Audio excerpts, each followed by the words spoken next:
Hi, hello mabuhay. Welcome to my vlog. It's me, January Lee, and I'm Monica Pampan, camera vlogger.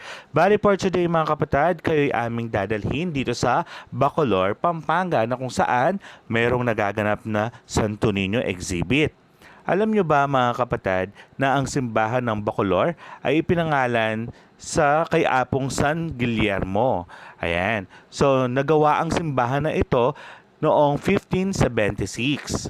At ang unang pari dito ay walang iba kundi si Father Diego de Ochoa.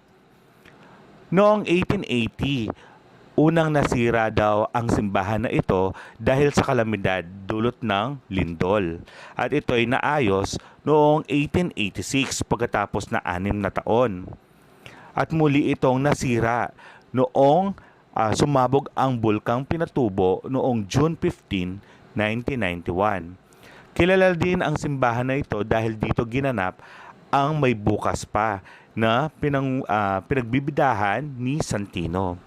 Ayan, so mga kapatid, halina at mamasyal din dito sa isang lugar dito sa Pampanga, ang Bacolor. Ayan, so makikita din dito na nakalubog na ang kalahati ng simbahan sa lahar. Ayan, so by the way mga kapatid, napakadami pala mga banal na Santo Niño ang sumali dito sa Santo Niño exhibit nila. Iba't ibang uri ng mga titulo ng Santo Niño. Mayroong Santo Niñong may hawak ng kalapate, may Santo Niñong may hawak na isda. Actually, alam ko ang may hawak na isda ay ang piskador. Ayan, usually nakikita ko ito tuwing January din sa Malolos, Bulacan.